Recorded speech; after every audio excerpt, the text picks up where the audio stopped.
নমস্কার বন্ধুরা, চিত্রা ফুড হাউসে সকলকে স্বাগত। আজ একদম গঙ্গা নদীর জ্যান্ত ইলিশ মাছ নিয়ে চলে এসেছি। আজ বানাবো এই গোটা ইলিশ দিয়ে ইলিশ মাছের পাতুরি। চলুন পুরো ভিডিওটি দেখতে থাকুন।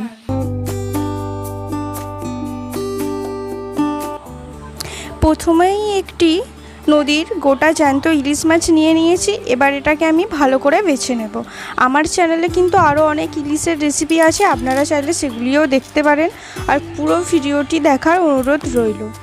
দেখতেই পাচ্ছেন এখানে মাছটা ভালো করে বাছা হয়ে গেছে। আমি কিন্তু গায়ের সাইডটা একটুখানি করে চিড়ে দিয়েছি, যাতে করে পুরো মশলাটা মাছের ভিতরে যায়।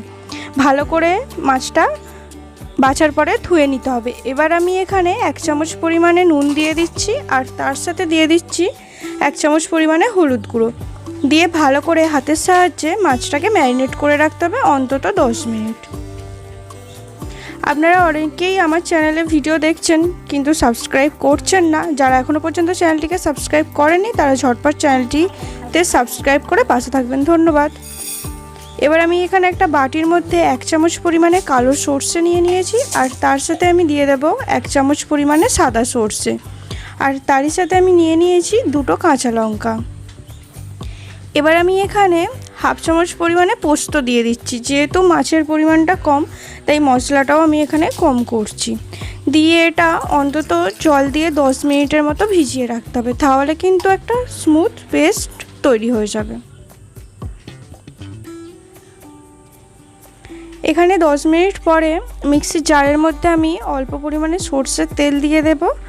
দিয়ে আগে থেকে ভিজিয়ে রাখা সাদা সর্ষে, কালো সর্ষে, পোস্ত আর কাঁচা লঙ্কাটা দিয়ে দেব, আর তার সাথে আমি দিয়ে দেব লবণ। তাহলে কিন্তু মিশ্রণটা একটুকু তেতো হবে না। দিয়ে একটা ভালো করে মিহি পেস্ট বানিয়ে নিতে হবে। দেখতেই পাচ্ছেন একটা মিহি পেস্ট আমার তৈরি হয়ে গেছে। এবার আমি এখানে জল ছড়িয়ে রাখা টক দই 2 চামচ পরিমাণে দিয়ে দেব। এই টক দইটা দিলে কিন্তু পাতুরির স্বাদটা অনেক ভালো হবে। আর আমি স্বাদটা ব্যালেন্স করার জন্য এখানে অল্প পরিমাণে চিনি দিয়ে দিচ্ছি। দেখতেই পাচ্ছেন। এবার আমি এখানে স্বাদের জন্য অল্প পরিমাণে নুন দিয়ে দিলাম, আর তার সাথে দিয়ে দেব কালারের জন্য অল্প পরিমাণে হলুদ গুঁড়ো দিয়ে এটাকে ভালো করে মিশিয়ে নিতে হবে। আর আজকের রেসিপিটা কেমন লাগলো অবশ্যই কমেন্টের মাধ্যমে আপনার মূল্যবান মতামত জানিয়ে যাবেন। এবার আমি ওই মিশ্রণের মধ্যে অল্প পরিমাণে সর্ষের তেল দিয়ে আবারও চামচের সাহায্যে ভালো করে মিক্স করে নেব। এখানে আমি একটা তাওয়া বসিয়ে নিয়েছি, আর তাতে আমি দিয়ে দেব কেটে রাখা কলা পাতা। কলা পাতাটা একটু আলতো আলতো করে সেঁকে নিতে হবে, তাহলে কিন্তু আর ভাঁজ করার সময় ভেঙে যাবে না। এইভাবে আপনারাও কলা পাতাটা সেঁকে নেবেন। ভিডিওটি ভালো লাগলে অবশ্যই বন্ধু বান্ধব এবং আত্মীয় স্বজনের মধ্যে শেয়ার করবেন, আর ভালো লাগলে অবশ্যই লাইক করবেন। এবারে ওই কলা পাতার মধ্যে আগে থেকে যে আমি মশলার পেস্ট বানিয়ে রেখেছিলাম সমস্তটা অল্প অল্প করে চামচের সাহায্যে কিছুটা তা থেকে দিয়ে দেব। দিয়ে তার উপরে গোটা ইলিশ মাছটা আমি দিয়ে দিচ্ছি। এবার উপর থেকে বাকি মশলাটা দিয়ে দিতে হবে। দেখতেই পাচ্ছেন এইভাবে আপনারা একইভাবে দিয়ে দেবেন।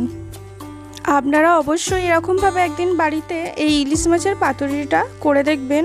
খুবই কম উপকরণে এটা হয়ে যায় এবং এর স্বাদ ছিল একদম দুর্দান্ত। এবার আমি উপর থেকে মাছের উপরে অল্প পরিমাণে সর্ষের তেল ছড়িয়ে দিচ্ছি। এতে কিন্তু স্বাদটা আরও অনেক গুণ বেড়ে যাবে। এবার আমি এখানে একটা কাঁচা লঙ্কা রেখে দিচ্ছি।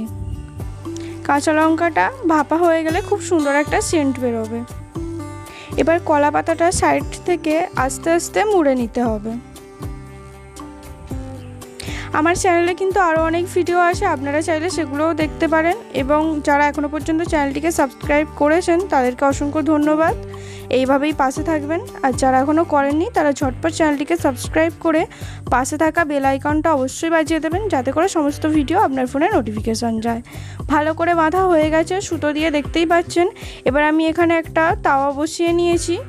তাওয়ার মধ্যে খুবই অল্প পরিমাণে সর্ষের তেল দেব, দিয়ে আমি তেলটা ব্রাশ করে নেব। অবশ্যই কিন্তু কলা পাতাটা ভালো করে সুতো দিয়ে বেঁধে নিতে হবে।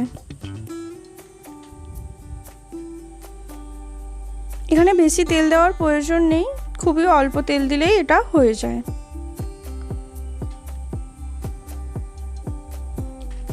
এখানে তেল ব্রাশ হয়ে গেছে এবং তাওয়াটা একটু গরমও হয়ে গেছে। এবার আমি মাছটা এর মধ্যে দিয়ে দেব, দিয়ে একটা আমি চাপা দিয়ে দেব, অন্তত 10 থেকে 15 মিনিট এটা চাপা থাকবে। এর মধ্যে আপনি একবার খুলে এটাকে উল্টে দিতে পারেন হালকা করে। দেখতেই পাচ্ছেন একদিকটা কিন্তু ভাজা হয়ে গেছে, এটা কিন্তু একটু আলতো করে উল্টে দিতে হবে।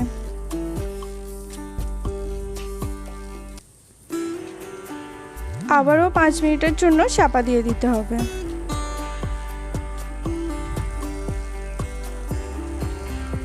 কলা পাতাটা যখন ফুলে উঠবে তখন বুঝতেই পারবেন যে মাছটা হয়েই এসেছে। এখানে আমার পাতুরিটা হয়ে গেছে, এবার আমি প্লেটের মধ্যে নামিয়ে নেব। আজকের এই জ্যান্ত ইলিশ মাছ দিয়ে গোটা ইলিশ মাছের পাতুরিটা কেমন লাগলো কমেন্ট করে জানাতে ভুলবেন না। এরকম নতুন নতুন ভিডিও দেখার জন্য অবশ্যই চ্যানেলটিকে সাবস্ক্রাইব করে পাশে থাকবেন।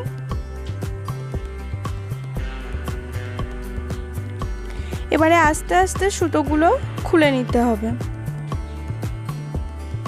আমাদের গোটা ইলিশ মাছের পাতুরি কিন্তু একদম রেডি হয়েই গেছে।